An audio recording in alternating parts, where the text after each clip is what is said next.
السلام علیکم ورحمۃ اللہ وبرکاتہ۔ نحمدہ ونصلی علی رسولہ الکریم، اما بعد۔ محترم روزہ دارو، سامعین کرام، گزشتہ درس میں روزہ کے مقاصد اور فوائد کے تعلق سے کچھ باتیں آپ لوگوں کے سامنے پیش کی جا چکی تھیں۔ اس درس میں بھی روزہ ہی کے مقاصد اور فوائد کی دوسری قسط آپ لوگوں کے سامنے پیش کرنے کی کوشش ہے۔ جیسا کہ آپ تمام حضرات کو معلوم ہے کہ یہ رمضان المبارک کا 8واں دن ہے اور خاکسار کا آپ لوگوں کی جناب میں یہ 8واں درس بھی ہے، جو ماہ رمضان کے فضائل اور مسائل ہی سے ملتا جلتا روزے کے مقاصد اور فوائد کے تعلق سے موجود ہے۔ محترم روزہ دارو، بھوک ایک سماجی مسئلہ ہے۔ اس کا حل بھی ہے۔ اگر اہل ثروت چاہیں تو ضرورت مندوں کی حاجت پوری ہو سکتی ہے۔ اکثر تقریبات میں عمدہ کھانے ضائع کر دیے جاتے ہیں یا جیسے تیسے ادھر ادھر بھیج کر ٹھکانے لگا دیے جاتے ہیں۔ اسلام نے بھوکوں کو کھانا کھلانے رضائے الہی کے حصول کا ایک ذریعہ قرار دیا ہے۔ ایک حدیث قدسی میں تو بھوکے کو کھانا کھلانے کو اللہ رب العالمین کو کھانا کھلانے کے مترادف قرار دیا گیا ہے، جبکہ اللہ تعالیٰ کھانے سے بے نیاز ہے۔ حدیث کے الفاظ ہیں: یا ابن آدم استطعمتک فلم تطعمنی، قال یا رب وکیف اطعمک وانت رب العالمین، قال اما علمت انہ استطعمک عبدی فلان فلم تطعمہ، اما علمت انک لو اطعمتہ لوجدت ذلک عندی۔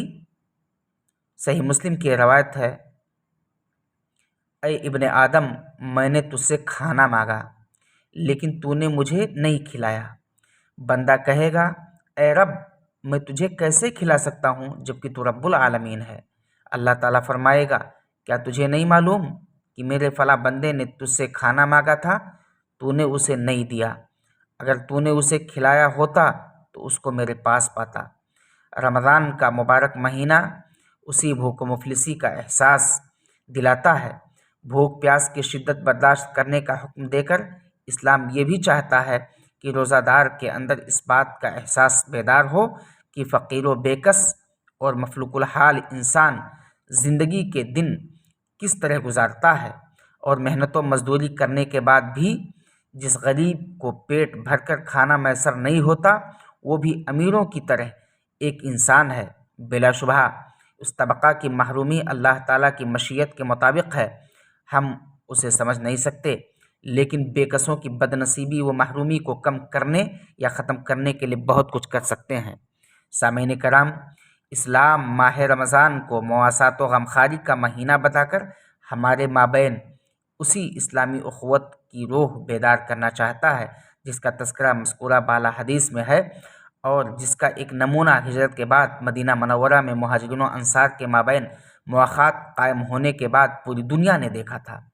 روزہ کی حالت میں بندوں پر بھوک اور پیاس طاری کر کے اللہ تعالیٰ ان کے دلوں میں غربا و مساکین کے لیے نرمی و رحمدلی پیدا کرنا چاہتا ہے اور ان کے اندر اس احساس کو زندہ رکھنا چاہتا ہے۔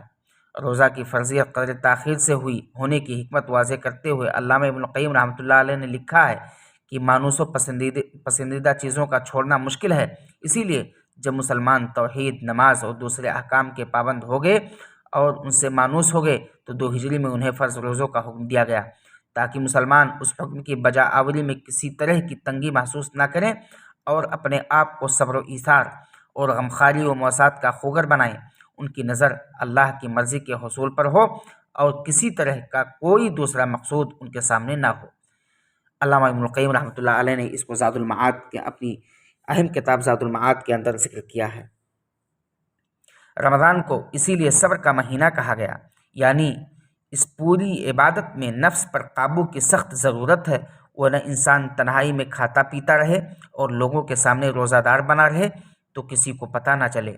حدیث شریف میں روزہ کے سلسلے میں اللہ تعالیٰ نے فرمایا: الصوم لی وانا اجزی بہ، اس کا مفہوم یہی ہے کہ روزہ میرے لیے ہے اور میں ہی اس کا بدلہ دوں گا، یعنی روزہ ایک ایسی عبادت ہے جس میں ریاکاری اور دکھاوے کا گزر نہیں، اس میں انسان کو بے انتہا صبر کی ضرورت ہوتی ہے۔ اور روزہ رکھنے سے ایک فائدہ یہ بھی ہے کہ انسان کے اندر نیکی کرنے کا عنصر غالب اور برائی کا عنصر مغلوب رہتا ہے، اسی لیے اس مہینہ میں انسان نیک کاموں کی طرف تیزی سے بڑھتا ہے اور ساتھ ہی وہ اپنے تمام اعمال کا بھی جائزہ لیتا ہے کہ شریعت کے مطابق ہیں یا شریعت کے مخالف۔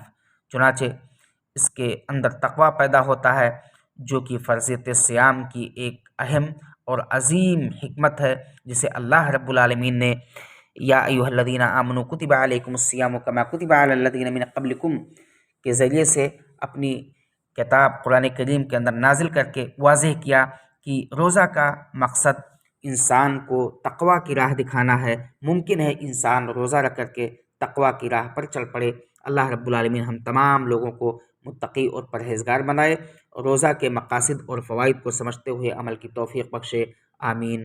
وآخر دعوانا الحمدللہ رب العالمین، والسلام علیکم ورحمۃ اللہ وبرکاتہ۔